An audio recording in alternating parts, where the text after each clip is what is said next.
Maganda umaga po sa inyo, Mayor Isko Moreno, City of Manila. Good morning po, sir.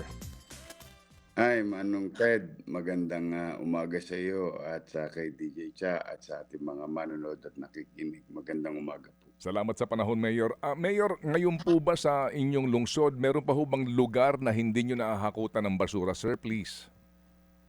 Meron pa po, opo. Kasi yun, naimbak ko ito. May mga area, barangays na halos isang linggo o 3 araw hindi nahakutan. So that kind of volume, nag-accumulate yan, uh, is going to be challenging. But awa naman ng Diyos, Manong Ted, it's been 2 days, hinahakot natin. Pero yung mga major areas like Carriedo, Recto, Arten, Wanluna, and some other places na major thoroughfare na bundok na basura, ayun po halos virtually wala na.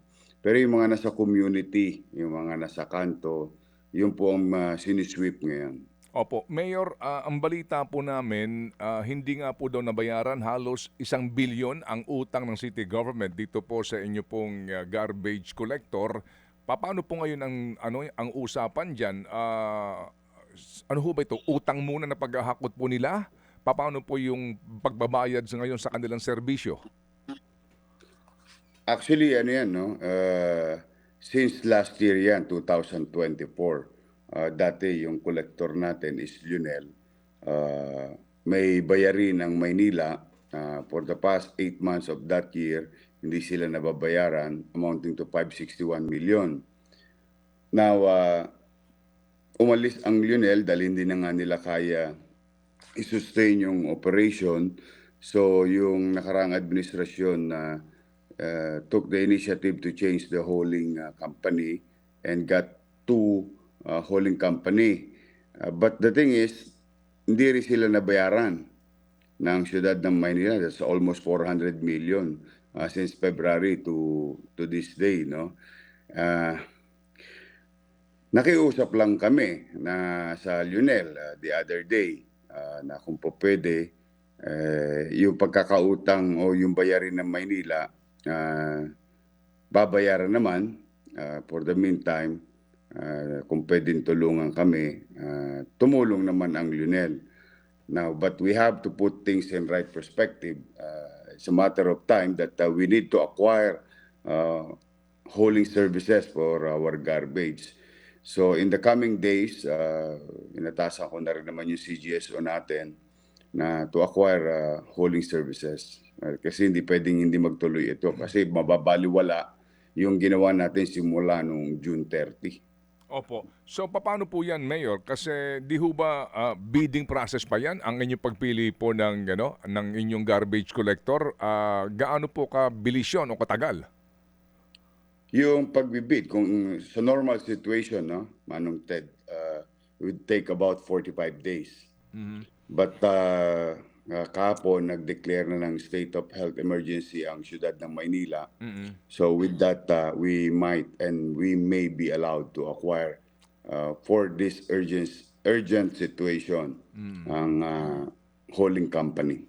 Okay, sige po. So sa ngayon na sitwasyon, Mayor, kaninyo napakiusapan niyo po itong Lionel.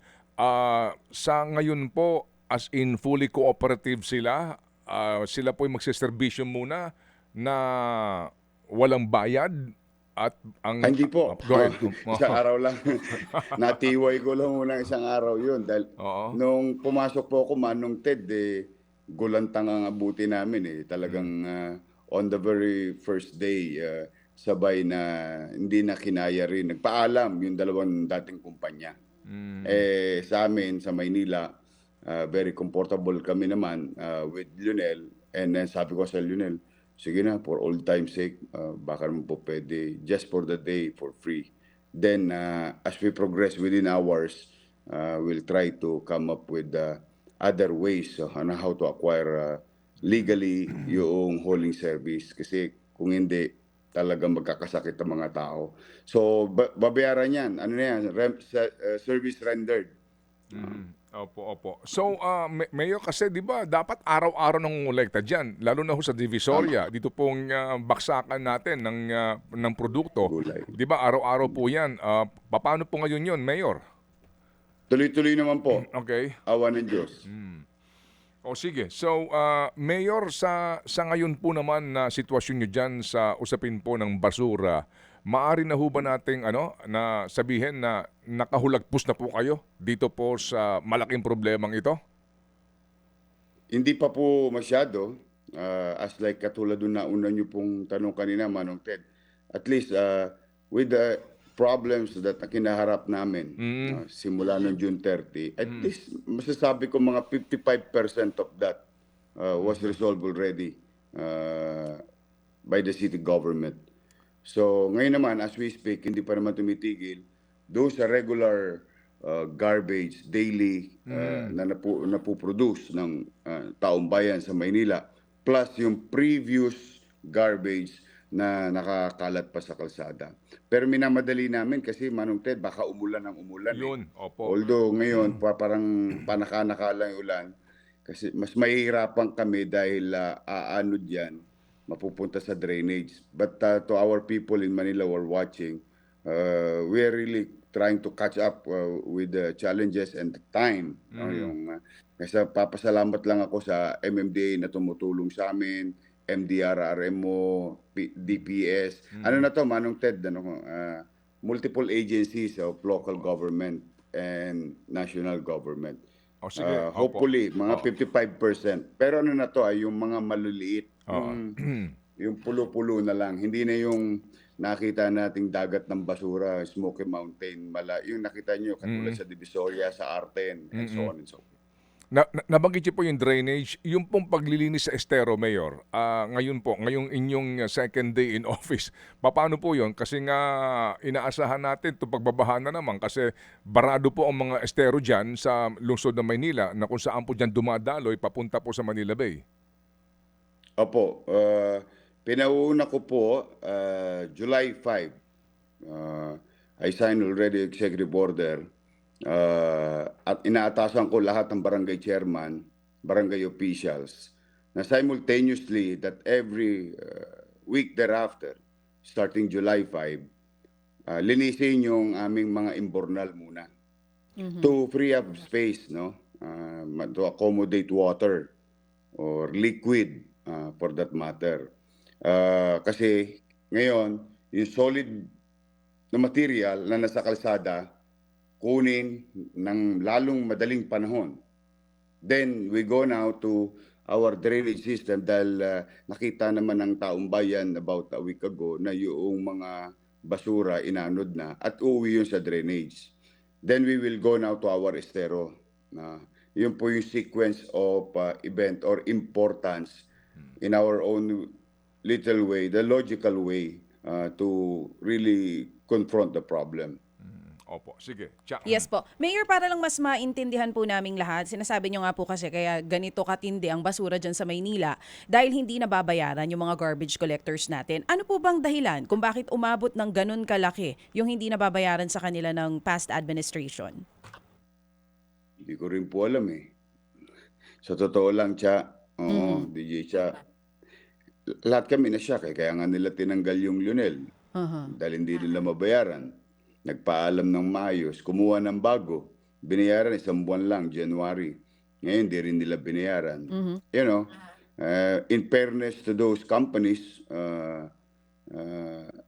kahit na masinong kumpanya, pag yung cost of operation mo daily, hindi mo nasisingil. Tutukod at tutukod ka din eh. So, at our expense, yun ang, alam mo masakit dito, DJ Cha, no? Ang masakit dito, ang sakripisyo taong bayan. Ang basura may dala yung masamang epekto, no? Yung sanidad.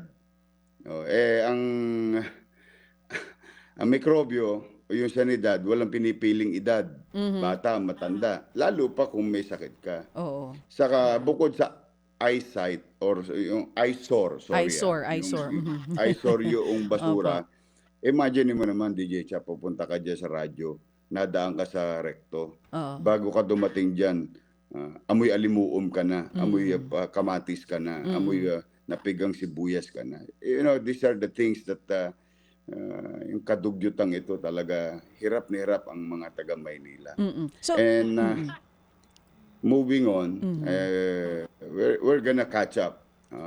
Halos wala pa akong tulog yung mga, batiin ko lang, Manong Ted, DJ Cha, salamat yung mga empleyado namin sa DPS, City Engineering, at saka yung MDRRM mo. Yung mga empleyado namin, thank you. Hindi pa po sila halos natutulog ngayon dahil sinasamahan ko po sila sa kalsada hanggang madaling araw. oo. Since sabi nyo nga po kanina, walang rason talagang malinaw nagkagulatan na lang ang lahat na ganito yung nangyari. So, Mayor, pag-upo nyo po ngayon dahil sa matinding problema to, may plano po ba kayo na paimbestigahan kung ano po talaga nangyari? Opo. Thank you for that question. Tama yun. Inuuna ko lang muna yung suliranin ng taong bayan na once nagsettle na, lumiwanag na ang tubig, hindi na naging magaslaw, lilinaw din yung lalim. Doon ko na makikita ano ba talaga naging problema. Bakit nagkaganito? why we are in a terrible fiscal problem. Diba? Fiscal Because of that problem. fiscal problem or whatever mismanagement, whoever they are, not mentioning names, ito yung kinaharap ng taong bayan. Kaya first things first lang muna, itong garbage crisis, then fiscal crisis, then we go now to maybe those responsible if there is somebody. But rest assured, we'll go after them and throw the books to them. Pero nabanggit ni Mayor, fiscal problem. So, talagang walang pera na pambayad doon sa dalawang garbage collector ninyo? O may pera naman ang city? Manong Ted, ayaw ko lang talaga mag-blame. Okay. Gusto ko lang palambutin yung sitwasyon pero natanong mo na rin naman negative 10.2 billion po ang bayarin na kinarap ko yung 12/01 June 30. So, kung Negative Opo. 10.2. So, kung 10 billion ang utang ng city government sa inyong mga obligasyon, saka kukuha ng pambayad ngayon. Sinong papayag sa yung kontraktor ng basura ngayon kung wala kang pambayad, Mayor? Well, yung normal na tao talaga, walang magnenegosyo sa amin. But kahapon, publicly, I made a commitment not to blame and point fingers to any faces. I assured them, mababayaran kayo. Hindi lang ngayon.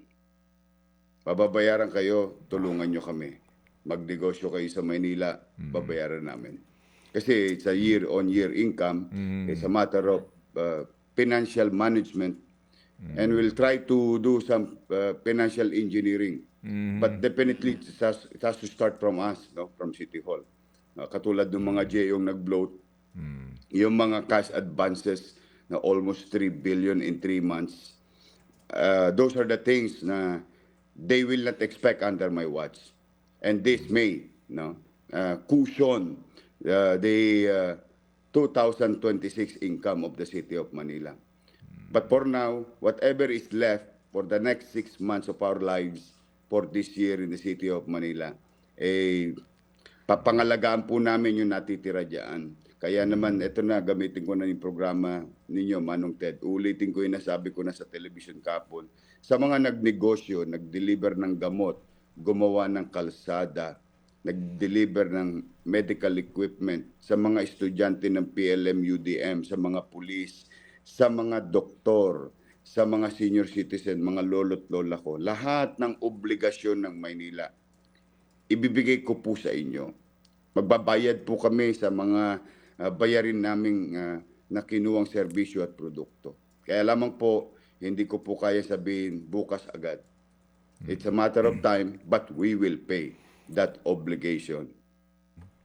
Mayor, baka naman ang ikatwiran noong nagdaan, kasi iniwan din sa amin ni Isko na bankrupt ang City of Manila noong 2022. Ano ba ang financial standing nung iwan mo kay Mayor Hani Lacuna ang City of Manila, Mayor? Well, there are two words used by them before, no? Nung okay pa, mayaman ang Maynila, may pera ang Maynila. Noong October, sinabi nila baon sa utang ang Maynila. Okay, kasi nag-file na ako ng candidacy. But that's an election issue na hindi naman pinaniwalaan ng tao. No? At, overwhelmingly, with the mandate that given to us despite of all this accusation. And ay pinagpapasalamat ko naman sa mga taga Maynila. Now, let's call a spade. Totoo ng utang kami noong panahon ng pandemya. Pero yun ay kinain namin ng 8 buwan. Ayun ay tinayo namin ng eskwelahan at pabahay, mga gamot, mamahaling gamot para sa mga pasyente. Nakaraos kami ng pandemya. Now, sana naman kami ng utang at anong dahilan? Kasi iba yung bayarin, Manong Ted, no? Pag mapapansin mo, yung bayarin, obligasyon yon para sa araw-araw na operasyon. Yung utang for a certain purpose, no? 17 billion. Mangyari, Manong Ted, naalala mo yung Mandanas ruling? Kung saan nagkaroon ng windfall ang city government, not only city government of Manila. Lahat. Ang windfall namin from a regular NTA, National Tax Allotment, is about 1.2 billion a year addition. From 4.8, it's almost 6 billion pesos. So, anong ibig sabihin para sa kaalaman ng ating mga manonood? In the absence of Mandanas ruling, hindi naman kami pautangin ng DBP at Land Bank noong panahon ng pandemya. But we continue to live with a 4.8 billion year-on-year or within that range, 5 billion national tax allotment. Ngayon, having said that, may pambayad. Yung inutang ng pandemya, may pinagkukuhanan, hindi po sa lokal na pamahalaan, local source. Minsan napapakinggan kita, Manong Ted, naiintindihan mo yung budgeting ng gobyerno. Yung local source, solid, buo. Yung pagkakautang ibinanda sa Mandanas ruling. So, solved.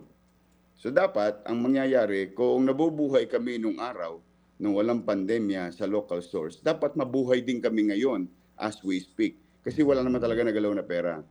So, having said that, what happened?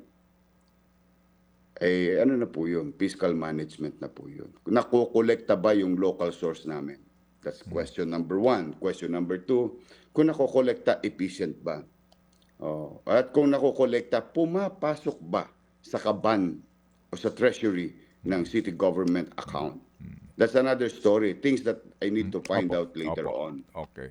Talagang malulunod ka dahil hanggang dito na yung Maynila. So ulitin ko po sa ating mga kababayan, yung bayarin o what you call commercial obligation is a day-to-day thing, expenses, operational expenses, materials and services na base sa budgeting mo for your yearly operation.